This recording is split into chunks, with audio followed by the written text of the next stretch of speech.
Uniscan, Rio Doce Radiologia e Unicor, Medicina de Primeiro Mundo em Linhares, oferecem Bate-Papo das 6. Faça sua ressonância magnética cardíaca na Uniscan, equipamento de última geração 100% digital. Aqui você tem a opção de fazer os exames de ressonância com sedação. Agende seus exames pelo 2103-5000 Uniscan.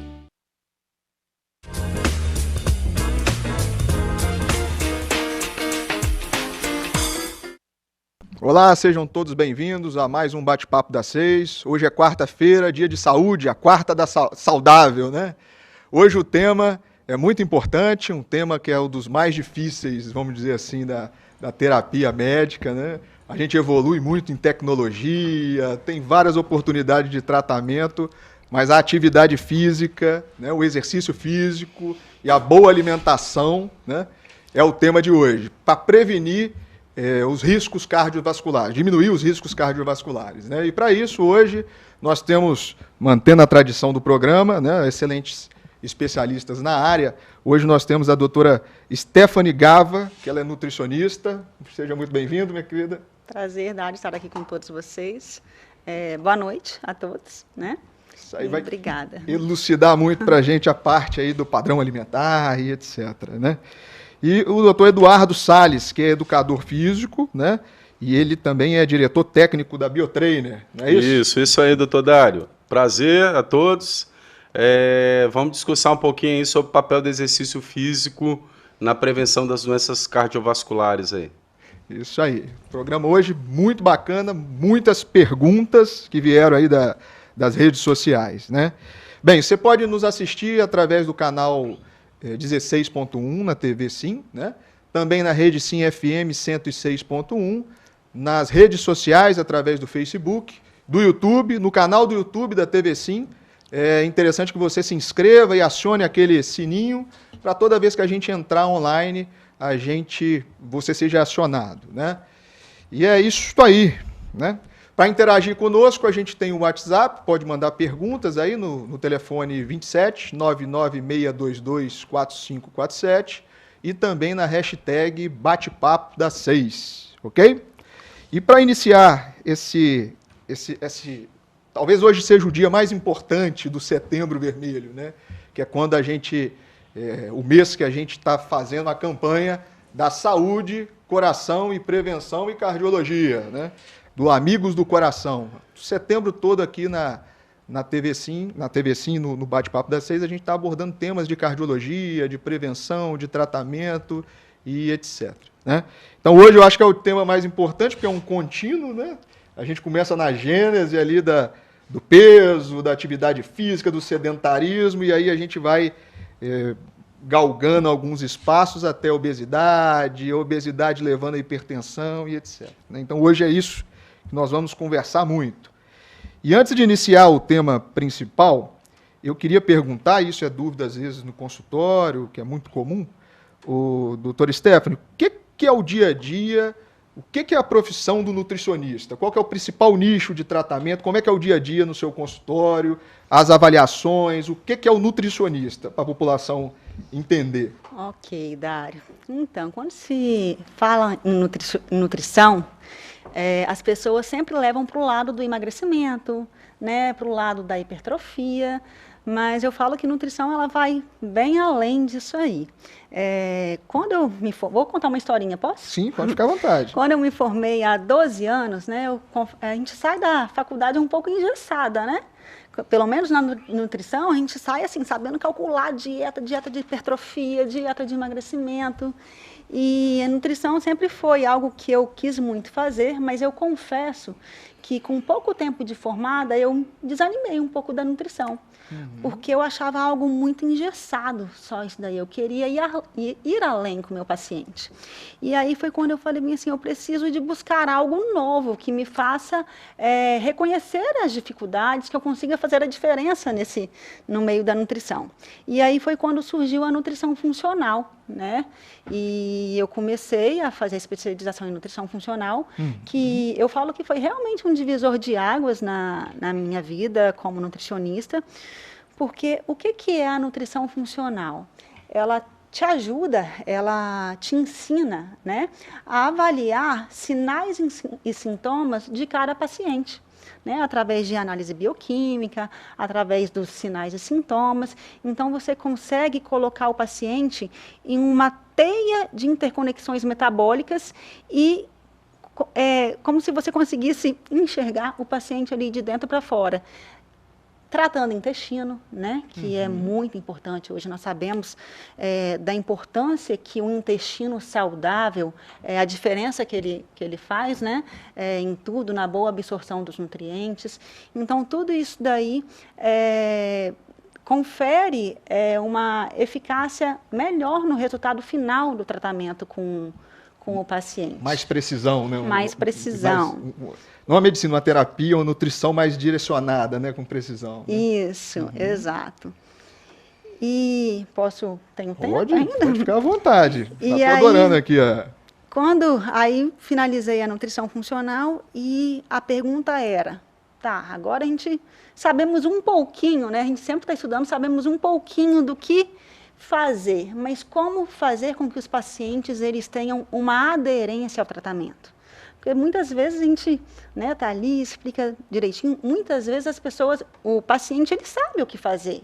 Né? Eu acho que todo mundo tem uma ideia do que consumir, do que evitar. Eu falo que ninguém precisa de ser nutricionista para poder saber que eu devo evitar isso eu devo consumir com uma quantidade maior, enfim. Mas muitas vezes as pessoas elas não têm clareza e por isso que elas não levam esse tratamento à frente. Eu acredito que vocês também talvez tenham dificuldade no seu consultório, né, de cardiologia. O Edu talvez também nos treinos, né, das pessoas começarem, não darem uma sequência aí. Então aí eu estudei também a nutrição comportamental. Né, que são ferramentas que a gente aplica dentro da nutrição funcional para que o paciente ele tenha essa aderência ao tratamento. Entendi. Muito, muito bacana, interessante. Eu mesmo não conhecia essa questão da nutrição comportamental, né, envolvido mais com comportamento e etc. Excelente. É muito difícil, a gente como médico, é muito fácil passar o remédio, pedir o exame, mas agora conseguir do paciente a dieta e a atividade física é muito difícil. E o doutor Eduardo Salles, como é que é a questão do educador físico? Qual que é seu dia a dia? Como é que é esse trabalho multidisciplinar que é fantástico?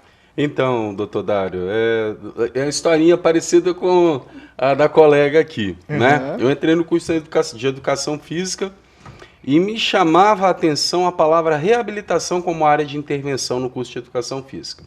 Mas primeiro vamos definir a parte de educação física. Isso. Né? O profissional de educação física é o profissional que é preparado para avaliar, prescrever e conduzir o exercício físico a fim de levar o cliente ou paciente à sua melhor performance, seja ela esportiva ou seja uma performance para melhorar condições de saúde.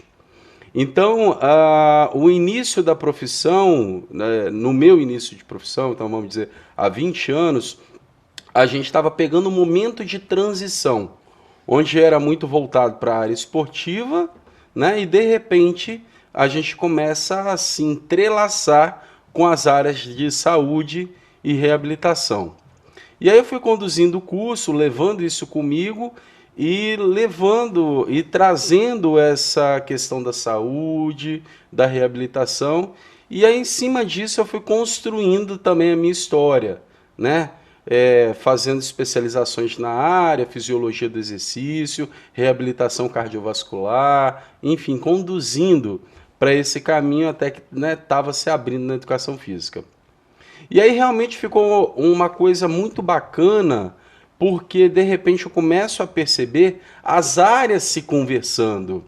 E a gente precisava disso para que realmente a gente conseguisse maior êxito com os pacientes. Então ele precisa de ter o tratamento clínico, médico, medicamentoso. Vamos dizer assim, são os 3 pilares, né, para prevenção e tratamento das doenças cardiovasculares, né? A parte nutricional, então, nem se fala. A parte de atividade física, na verdade, tem um outro pilar que entra aí, que é a parte comportamental, né? Então, que seria também bem bacana.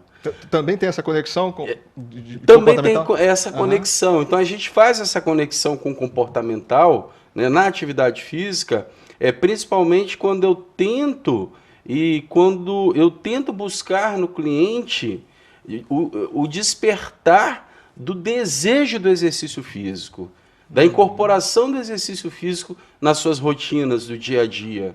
Então, para isso é interessante quando a gente avalia, quando a gente identifica esse cliente, identifica o perfil comportamental desse cliente. A gente utiliza hoje, né, algumas ferramentas, acredito que a Stephanie também deva utilizar, por exemplo, a análise DISC, enfim, algumas ferramentas que a gente consegue identificar alguns perfis comportamentais que vão nos direcionando para inferir e ajudar o cliente a escolher qual é o melhor exercício e qual ele realmente vai se manter mais motivado e vai provocar aderência. Que esse é o nosso maior desafio. Essa que é a questão, né? É difícil. Tá. E, assim, vamos começar por degraus. Antes da gente entrar nas doenças propriamente ditas, vamos atuar nos fatores de risco, né? Vamos dizer assim, entre a pergunta direcionada para você, que é uma confusão também, até dentro da cardiologia, o que é atividade física e exercício físico? Tem diferença ou é a mesma coisa? Não, tem diferença. A gente deixa a população utilizar a atividade física, até alguns colegas profissionais utilizar a atividade física, mas são conceitos diferentes e que produzem respostas diferentes. A atividade física é uma atividade onde tem um gasto calórico, pequena demanda energética, pausa, não tem sistematização.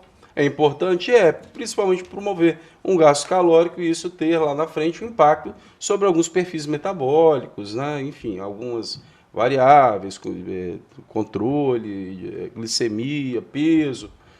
Por exemplo, se eu moro no prédio, se eu deixar de andar de elevador e subir de escada, isso é atividade física? É uma atividade física, você faz uma única vez, eventualmente,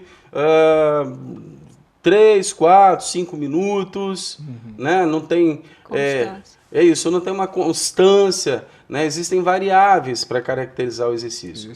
Então, qual é a diferença, né? A atividade física é alguma coisa que não é muito sistematizada.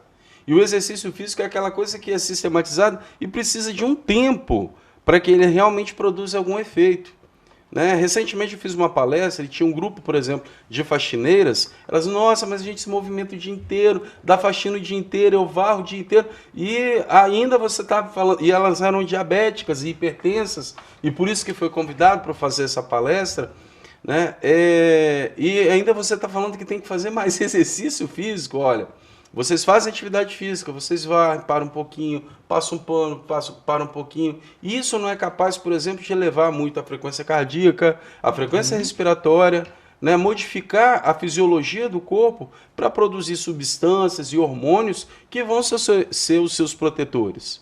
Então, o exercício físico ele já é algo mais sistematizado, ele tem que ter tempo, tipo, duração e intensidade. Então, quando a pessoa fala, não, eu vou caminhar meia hora todos os dias, é exercício físico. Ela tem um tempo, meia hora, uma intensidade, caminhar, enfim, até se sentir um pouco cansada, ofegante, mudou a frequência respiratória, padrão ventilatório, mudou a frequência cardíaca. Então, é isso que a gente quer com o exercício físico. Metas, né? Tem algumas metas. É isso. Exatamente. E, Stephanie...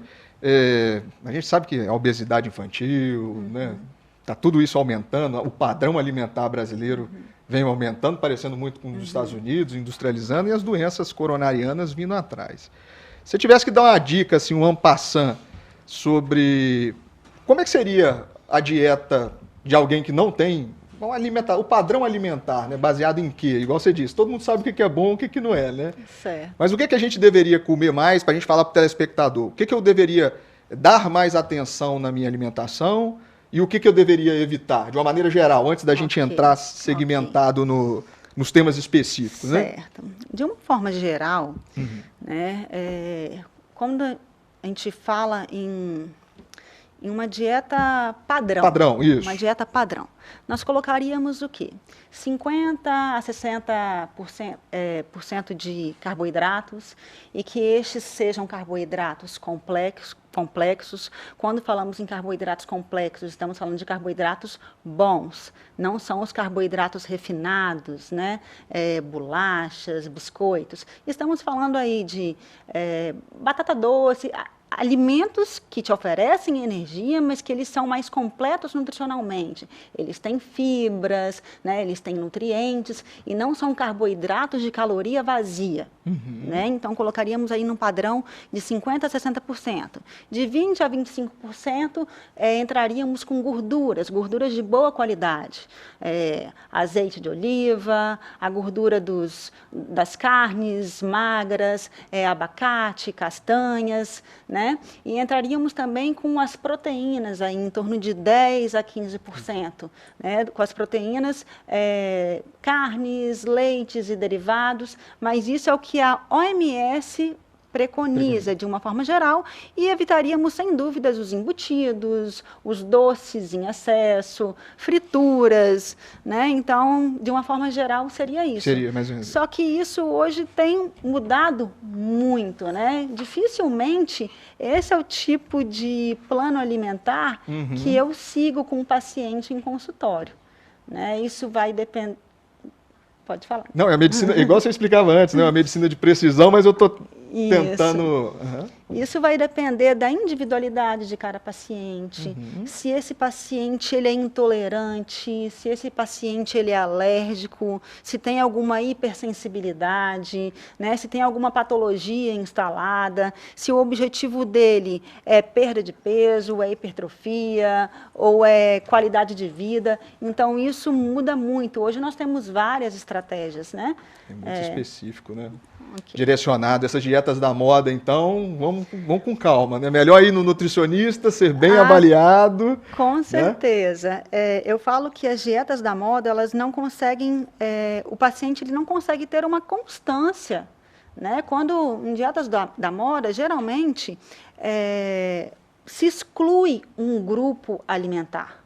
E é muito difícil você ter uma constância em um plano alimentar quando você tira totalmente o grupo. E muita gente enxerga o nutricionista funcional dessa forma. Eu vou na nutricionista, ela vai tirar todo o meu glúten, ela vai tirar todo o meu leite, e não é bem assim que funciona. Depois de uma avaliação criteriosa de sinais e sintomas, como eu citei na nutrição funcional, se a gente identificar uma intolerância, uma alergia, aí sim há retirada de um grupo alimentar. Mas, caso contrário, a gente tenta ali, de uma forma equilibrada, né, em cima de evidências, em cima de diretrizes, colocar cada grupo de alimento ali, todos os grupos alimentares. Equilibrando, né? Equilibrando. Excelente. Eduardo, um paciente normal, na população normal, qual seria a frequência mínima, ideal de exercício físico? Semanal, quantidade semanal, intensidade, dá uma aula pra gente disso aí. Então, o pessoal às vezes não vai gostar do que a gente tem para falar, mas as últimas diretrizes baseadas no Colégio Americano de Medicina do Esporte, todos os dias. Diariamente? Diariamente. Inclusive domingo, né? Exatamente. Então isso mudou. Domingo Quando eu também estudei era 3, depois passou para 5, passou para 6 e se fala em 7. E se fala em alternâncias de intensidade e em alternâncias de estímulo. E na prática a gente realmente vê isso, que é mais interessante, por exemplo, a pessoa começa durante a semana com um tipo de atividade, sei lá, academia, e no final de semana ela sai para pedalar, e no outro dia ela sai para fazer uma caminhada, né? E então tudo isso funciona. Isso é bacana não só do ponto de vista fisiológico, mas também do ponto de vista comportamental. Ter contato com a natureza, ter contato com os amigos, ter contato com as pessoas, com os filhos, educando para o movimento. Então tem todos esses efeitos. Mas voltando à questão o mínimo seriam hoje 3 vezes por semana. Com 2 vezes por semana já se produz o efeito? Produz para o iniciante. Efeitos modestos, efeitos discretos. sobre vários perfis, né, relacionados à saúde. A partir de 3 vezes por semana, você já começa realmente a ter resultados, né? Porque está ligado também à intensidade do treinamento. Então, quanto mais forte, talvez menos frequente. Quanto mais fraco, talvez mais frequente. Então, eu caminho todos os dias. Caminhada é uma atividade física, para a maior parte da população, é considerada uma atividade de baixa intensidade, certo? Então, tranquilamente, pode ser feito todos os dias. Nossos avós antepassados tinham que fazer isso, e por horas e horas e horas durante o dia, né? Agora eu vou fazer atividades físicas mais intensas, né? Sei lá, treinamento funcional, HIIT, crossfit, HIIT, né? Treinamentos intensos na musculação, né? Aí realmente precisa da condução do profissional, porque você vai alternar grupos musculares, tipos de estímulos. Talvez 3 vezes por semana esteja excelente para o seu perfil, porque tem que levar em consideração quanto que você trabalha, como é que é a sua alimentação, como é que é seu dia a dia. Então tudo isso tem que ser pesado na balança para a gente falar. Mas se fala hoje no mínimo em 3 vezes, né, um número médio de entre 5 e 6 vezes, e o ideal 7 vezes por semana. E cada sessão dessa de quantos minutos, mais ou menos? Exercício aeróbico, por exemplo. Tempo, né? Exatamente. Então, 30 minutos para exercícios de baixa e moderada intensidade, caminhada, um trote, um pedal, né? De 30 a 60 minutos, né? E aí, né, há 5, 6 anos atrás, começou a se falar do treinamento intervalado. Na verdade, ele é antigo, mas assim, os efeitos fisiológicos dele, né, principalmente efeitos fisiológicos relacionados ao emagrecimento, perda de gordura corporal, porque as pessoas confundem isso. Né? Eles chegam na academia, eles falam que não querem emagrecer, eles só querem perder gordura. Mas é emagrecer. Enfim. Uma mágica. Exatamente. Mas, de repente, treinamentos de 15 minutos, protocolos, né? O primeiro protocolo que saiu, o protocolo de Tabata, sai com, né, que na época ainda existia a revista, né, de papel, não vou falar nome, mas de uma revista famosa. Então, que fizeram um estudo onde eles fizeram um treinamento de 4,5 minutos em altíssima intensidade, que é o protocolo de Tabata, e tiveram modificações mais evidentes do que o grupo que caminhava 30 minutos por dia em baixa intensidade.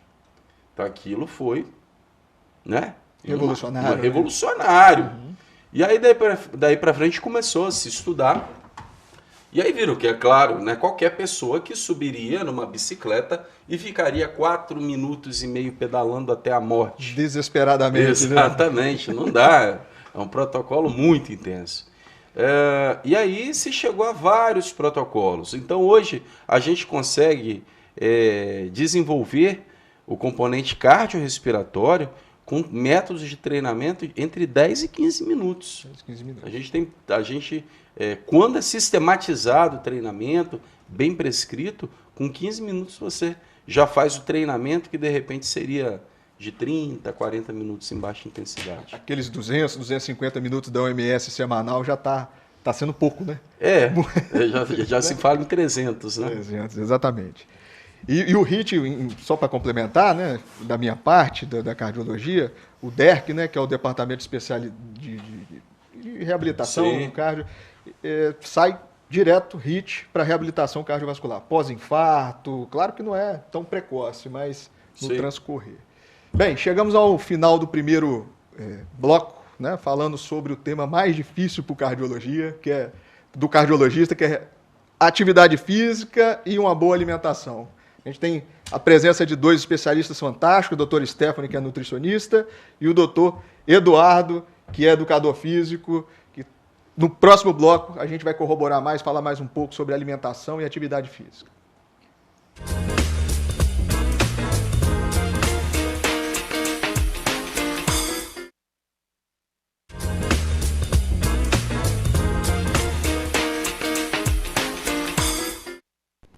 Olá, estamos de volta ao segundo bloco.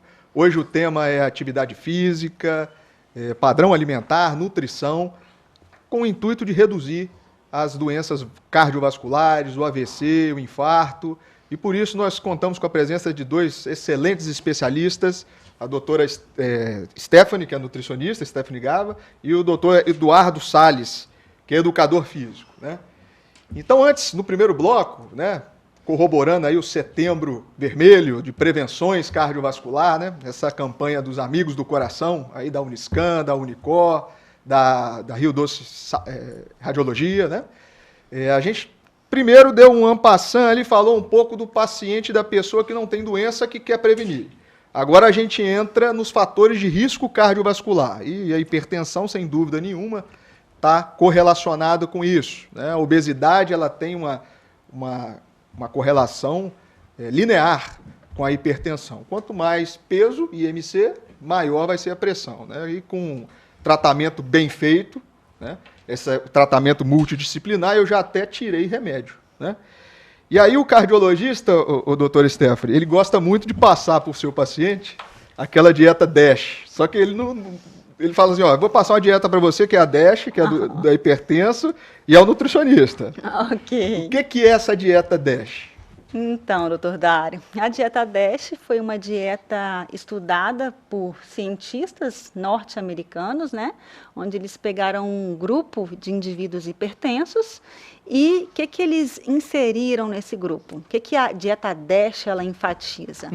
Frutas em geral, né? Hortaliças, cereais, uma redução das gorduras, de uma forma geral, principalmente a gordura saturada, e um consumo menor de carnes vermelhas e também bebidas açucaradas, né? É o padrão da dieta DASH, é o que ela enfatiza. E o sódio? Como é que fica o sódio aí nesse padrão alimentar? O sódio é até algo complicado, porque a ingestão hoje, né, da maioria dos indivíduos, ela é bem maior do que a indicada. Nós preconizamos 2 gramas de sódio. O que seriam 2 gramas de sódio? 5 pacotinhos daqueles que a gente encontra na mesa dos restaurantes, como dizia um professor antigo meu, quando ele não falava 5 pacotinhos, ele falava bem assim, são 5 tampinhas da caneta Bic, é aquilo lá que você vai poder consumir durante todo o dia, não é o sódio adicionado, né? Não, é durante a preparação, Não é o saleiro, não, né? Não é o saleiro, não. É aquilo que você vai preparar, que você vai preparar o arroz, que você vai temperar o feijão e o que você vai adicionar. Tem que dar aí 2 gramas, né? 2 gramas de sódio. 2 gramas de sódio. E os produtos industrializados, eles abusam abusam, né? Sódio, às vezes em um produto você alcança... A média do brasileiro aí é de 12, 15... Exatamente. Imagina a gente indicar 2 gramas e a média está consumindo 10, 12 gramas. Então, para poder baixar isso O pacote de amendoim, o salaminho já foi deu, tudo. Já né? foi. Isso aí. E a questão da atividade física para o hipertenso, tem alguma peculiaridade? Quando eu prescrevo lá assim, ó, atividade física com hipertensão, tem alguma peculiaridade, algum tipo de exercício, o que você enfatiza mais, qual que é as características? Hoje, mais do que tipo de exercício, são as variáveis nesse tipo de treinamento, né? Primeiro é legal falar sobre exercício físico hipertenso. Realmente o efeito é fantástico. Eu acho que você deve pegar no consultório, por exemplo, o hipertenso que associa a dieta, ele faz, né, uma reeducação alimentar. E ele começa a prática de atividade física, você vê dia a dia, semana a semana, às vezes redução da pressão. A primeira a gente tem respostas agudas, né? Terminou o treinamento, a gente fala que é como se fosse tomar uma pílulazinha a mais de antihipertensivo. Então aquele camarada, pelo menos durante mais 24 horas, ele fica ali com a pressão um pouco mais controlada, mais baixa. E cronicamente isso vai acontecendo, e aí é comum, depois de alguns meses de treinamento, ele retorna ao cardiologista e volta feliz porque de repente reduziu pela metade a medicação, né? E, inclusive alguns depois até né, suspendem a medicação. Agora vamos aos cuidados com o hipertenso. Sim, a gente tem alguns cuidados com ele. Em relação aos treinamentos dinâmicos, né, o que seriam os treinamentos dinâmicos? Corrida, bicicleta, caminhada, hidroginástica, né, são características, são exercícios predominantemente aeróbicos, né? Quase não há restrição. Até as intensidades elas subiram, né, para 90%, 95% de intensidade. Ou seja, você vai condicionando o sujeito e ele vai treinar, ele vai aguentar treinar intensamente.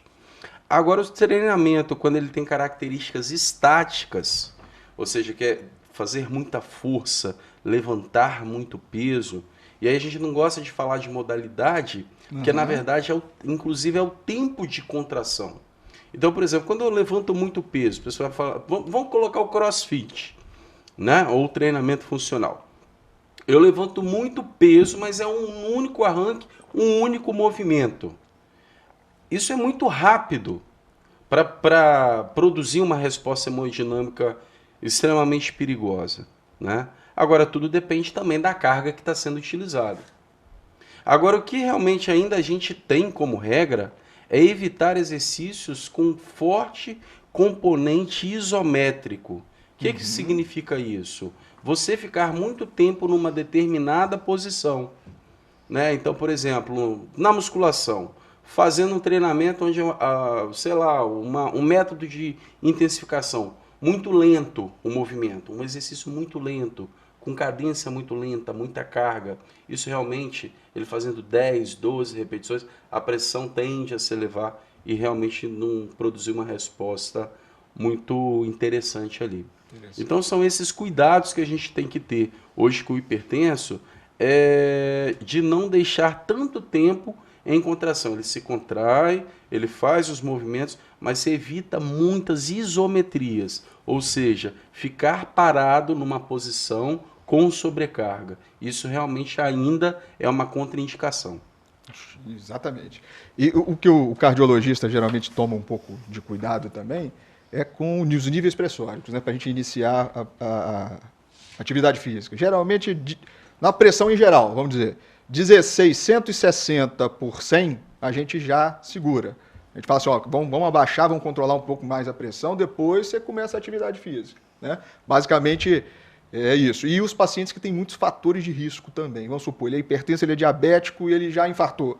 Também nós vamos olhar ele com um pouco mais de cuidado antes dele entrar na atividade física, né? Só completando e corroborando essa questão. Tá, hipertensão, então, eu acho que a gente já deu uma boa pincelada. E as dislipidemias, né? O colesterol alto, o LDL, que a população conhece aí como o colesterol ruim, é esse que entope as artérias. E o HDL, que é aquele lixeiro que a gente chama, que é o colesterol bom, aquele que limpa a corrente sanguínea, vamos dizer assim, né? Melhora. E o triglicerídeo. Né? São essas três coisas. Stefano, o que eu faria assim? O que você recomendaria? Algum comentário? Para eu reduzir o LDL. Eu tenho um paciente com LDL muito alto. O que você me recomendaria como nutricionista ou a gente instruir a população o que evitar? Ok. Aí nós vamos falar um pouquinho de gorduras monoinsaturadas e de gorduras trans, gorduras poliinsaturadas. Isso confunde o cardiologista ali na hora da... Você então, tem que tirar isso. Ok. Então vamos falar de gorduras boas e gorduras ruins? Isso. Melhora? Então vamos lá.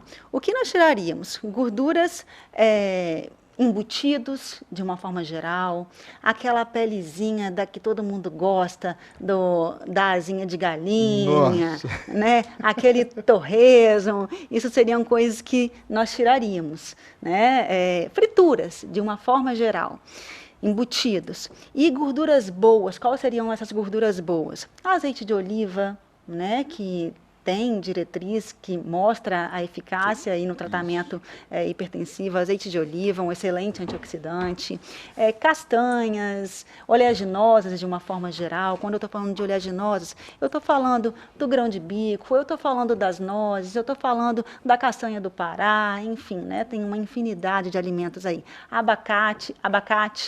E é interessante falar sobre isso, porque muitas vezes as pessoas elas têm medo de gordura, né? E a gordura, ela, quando ela bem indicada e bem estruturada em um plano alimentar, ela tem vários fatores que beneficiam o paciente, tanto na alta do HDL, a gordura boa, e na diminuição do LDL, assim como também na saciedade, né? A gordura, eu sempre entro com ela, na maioria das preparações, das refeições, o meu paciente ele vai consumir alguma gordura boa. Porque com isso eu aumento LDL, eu dou uma saciedade para o paciente, automaticamente o meu paciente ele também perde peso. Então, assim, é uma teia. Uma coisa aí vai ligando a outra. Né? Conseguir passar Sim, informação? E é legal, a gente que vai acompanhando esses pacientes, à medida que o paciente vai se alimentando melhor, o HDL vai subindo, né? É interessante. Exato. E agora a picanha. Tem muito LDL? Tem. A picanha tem. E aquela gordurinha, né? O churrasco, a gordura saturada é aquela gordura que, em temperatura ambiente, ela permanece sólida. Então, por isso que a picanha, aquela gordurinha da picanha, ela está aqui cortadinha. Você vê ela sólida, você vê aquele amarelinho ali dela. Então, ela entraria como uma gordura saturada. Mas eu entendo também, eu sou nutricionista e confesso que eu não sigo 100% uma recomendação.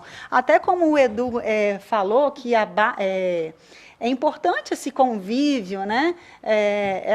Esse convívio, a gente ter liberdade de consumir vez ou outra certos tipos de alimentos. Inclusive, na base da dieta DASH, que vocês adoram indicar, a base dela, o que tem exemplificando, é uma mesa rodeada de bons amigos, conversa, você comentou algo assim, né, Edu? A socialização. A socialização. Isso é muito importante também. Então, acredito que quando o paciente ele entende que ele pode sim consumir a picanha vez ou outra, que ele pode sim consumir o pedaço de pizza vez ou outra, desde que isso esteja inserido em um contexto saudável, eu não vejo nada de mal em consumir ali de uma forma pequena uma gordura saturada. Eu acho até saudável ter essa liberdade, desde que seja em um contexto saudável, né? Ótimo, excelente. Uma pergunta minha, uma dúvida minha. Ok. Manteiga, margarina, qual que seria o melhor aí, o mais saudável? Manteiga, sem dúvidas, e está no grupo das gorduras saturadas. Mas, sem dúvida, manteiga, eu falo que margarina nem barata, desculpa a expressão, mas nem barata chega perto, de tão ruim que é. Então, a manteiga, inclusive, ela está sempre inserida nos planos alimentares. Excelente. Tá? Eu vou aproveitar o gancho, açúcar e adoçante. Para pessoas sem patologia. Para pessoa sem patologia, açúcar. Tá? Sem dúvida, açúcar. Eu indico adoçante, hoje indico o stevia e o xilitol, que são adoçantes que a gente encontra com uma facilidade maior nos mercados, lojas de produtos naturais.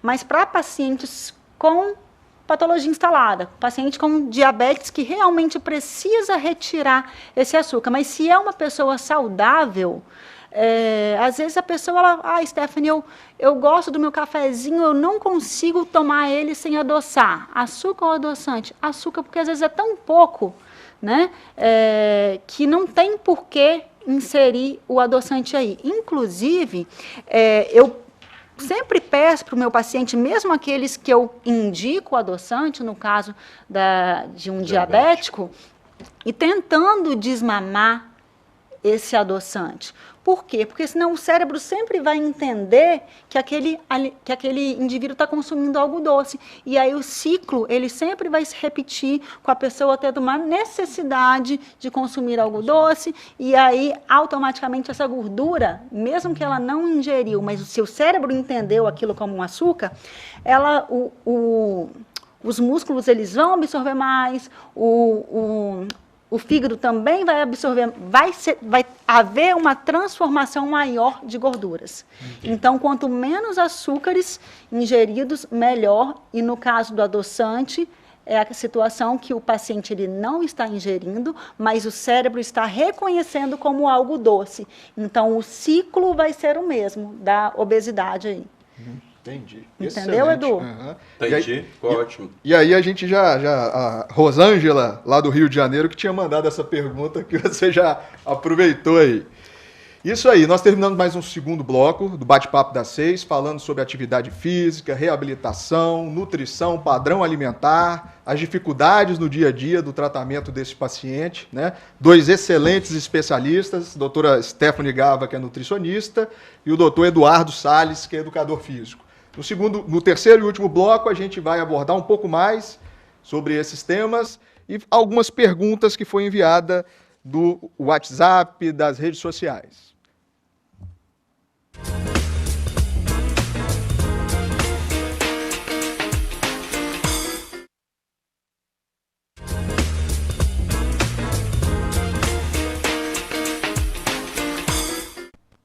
Olá, estamos de volta com o Bate-Papo das 6, falando sobre atividade física, exercício físico, padrão alimentar, nutrição, com 2 excelentes especialistas, doutora Stephanie Gava, que é nutricionista, e o professor Eduardo Salles, que está conosco hoje. Bem, a gente falou um pouco sobre o LDL, que é o colesterol ruim, né? Que tinha até aquela brincadeira, o LDL leva para baixo e o HDL leva para o céu, né? Tinha umas histórias assim. E faltou a gente falar do triglicerídeo, né? O triglicerídeo, quando eu estou no meu consultório, eu geralmente falo assim, ó, triglicerídeo é igual diabetes, você tem que tratar igual diabetes. Você tira todo açúcar que você vai resolver isso aí. Tá certo isso? Como é que funciona? Tá certo, sim, porque o primeiro grupo que a gente pensa em tirar quando se fala em diabetes, em triglicérides, é o grupo dos carboidratos, né? Mesmo dos carboidratos bons, a gente tem que ter uma moderação no consumo ali, uma redução, dependendo de cada paciente, né, do resultado do exame, uma redução muitas vezes bem grande aí, uma redução importante. Então, é o primeiro grupo que a gente pensa em tirar, açúcares e carboidratos. O álcool interfere muito no triglicerídeo? Interfere. 2 taças é recomendado, né?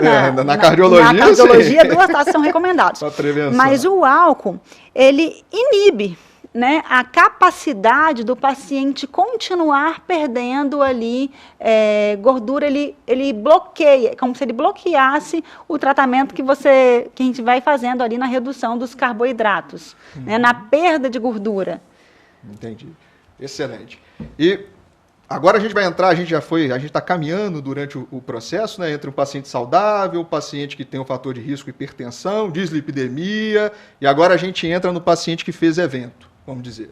O paciente que teve um infarto, teve um AVC, tem insuficiência cardíaca, que já foi tema dos nossos programas anteriores, e a reabilitação cardíaca, Eduardo, que é uma coisa que está muito em voga, tem muito estudo saindo sobre isso, é uma coisa importantíssima. O que a gente tem para oferecer para o paciente na Biotrainer como reabilitação cardíaca? Muito bacana, doutor Dário, você ter tocado nisso, porque apesar de existir há muito tempo, né, de um tempo para cá que se tem falado mais e está começando a se valorizar.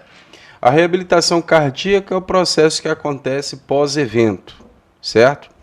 Teoricamente, ela é dividida em 4 etapas, né? Uma etapa hospitalar, em 2 grandes etapas. Uma etapa hospitalar, clínica, e outra parte extra-hospitalar, fora do ambiente hospitalar.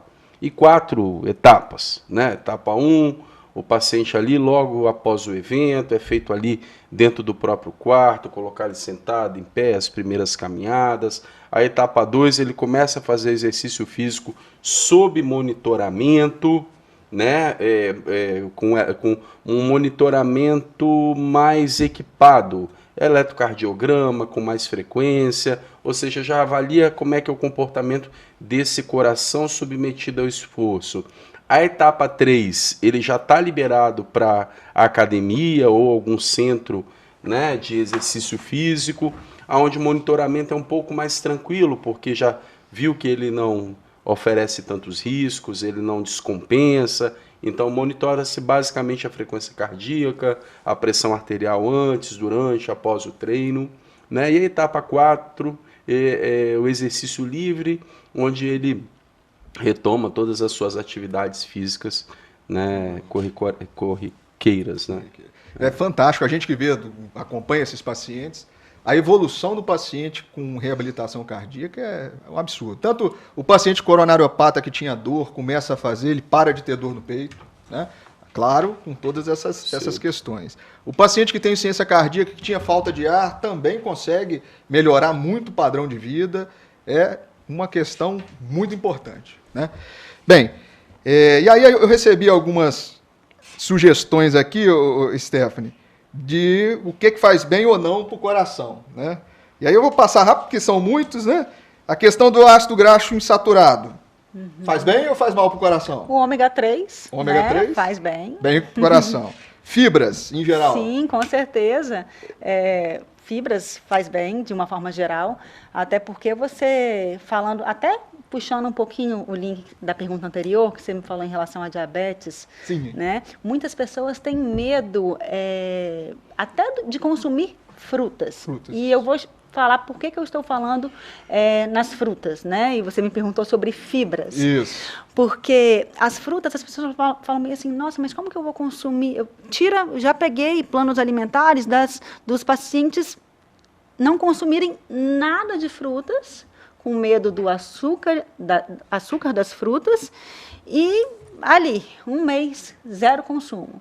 E aí a fibra, e fruta tem muita fibra, né? Então, se você faz uma composição da gordura boa, né? Nós falamos aí dos ácidos graxos insaturados, da fibra, com certeza ela vai ser um aliado no plano alimentar do paciente. Aquela pergunta no consultório, posso comer muita banana, alguma coisa assim, é meio controverso, né? Aí o excesso não é indicado, né? Exatamente. Vamos lá, laticínios, faz bem para o coração? Não tem, vamos dizer que laticínios magros, né? Tá dentro da diretriz como algo benéfico. Os laticínios magros, queijos brancos, né? Entrariam nesse grupo. Entraria nesse grupo. Alho faz bem? O alho, ele tem a licina, né? Que tem um efeito positivo, diríamos, hipotensor, né, no paciente com pressão. Tá certo, doutor Dário? Isso aí. Hipotensor no paciente com pressão alta, então ele faz bem sim para o coração. Outra coisa, eu tô café e chá verde. Então, o café e o chá verde são polifenóis. No caso do chá verde, pertence ao grupo das catequinas, né, que é um polifenol. E estudos mostraram que o excesso pode aumentar, né? Mas o consumo moderado não tem interferência. E o que seria esse consumo moderado? 3 xícaras pequenas, cada xícara aí em torno de 50 a 60 ml. E na questão dos chás, 300 ml por xícara de chá, não ultrapassando 900 ml dia. Com 900 ml de chás por dia, a gente atinge um valor de bioativos, de antioxidantes benéficos ao coração. Você queria perguntar alguma coisa? Não, tá tranquilo. Joia. E agora uma questão polêmica. Limão em jejum, ajuda muito? Essa é polêmica mesmo. Essa é polêmica. Limão em jejum, doutor Dário. Cientificamente, não tem nada comprovado. O que nós sabemos é que o limão ele tem uma substância chamada pectina e isso confere uma saciedade. Então, quando a gente fala assim, a água com limão em jejum, né? Ao acordar, o paciente ele já coloca então essa pectina para dentro, conferindo uma saciedade. Então, automaticamente o paciente que ele busca entrar num processo aí de emagrecimento, de reeducação alimentar, seja para tratar uma dislipidemia, uma hipertensão, ele já entra com o exercício. Então, uma coisa vai puxando a outra. Então, o limão ele vai ajudar nessa saciedade e ele deve estar inserido com uma rotina alimentar saudável, nutricional, de treinos. Aí sim ele vai fazer a diferença, mas ele sozinho ele não vai emagrecer, ele não vai ser suficiente para alcalinizar o organismo, né? Então... Joia!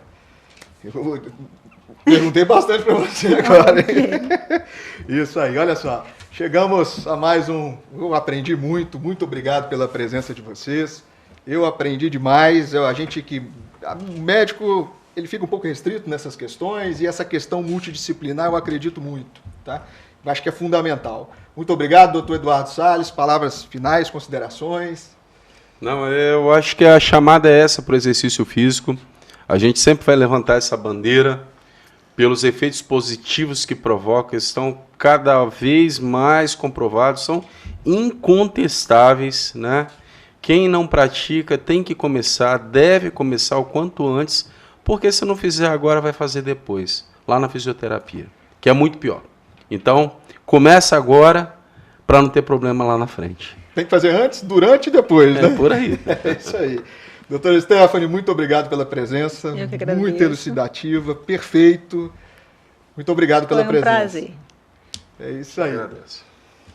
Bem, chegamos ao final do Bate-Papo das 6, tema importantíssimo, Setembro Vermelho. Hoje, para mim, eu acho que é um dos temas mais importantes. É o que a gente bate.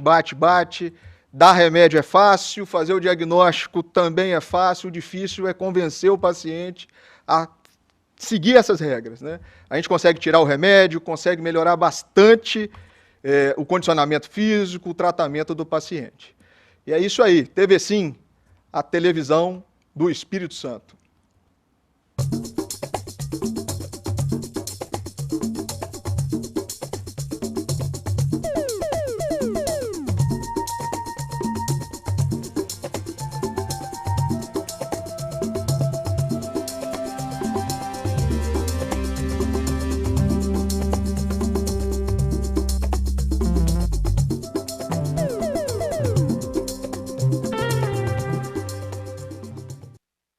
Bate-Papo das 6 foi um oferecimento Uniscan, Rio Doce Radiologia e Unicor, Medicina de Primeiro Mundo em Linhares. A Uniscan é o centro de referência para diagnóstico de mamas no norte do estado, com mamografia 100% digital, tomossíntese, biópsias mamárias, ressonância magnética das mamas, entre outros exames. Agende seus exames pelo 2103 5000 Uniscan.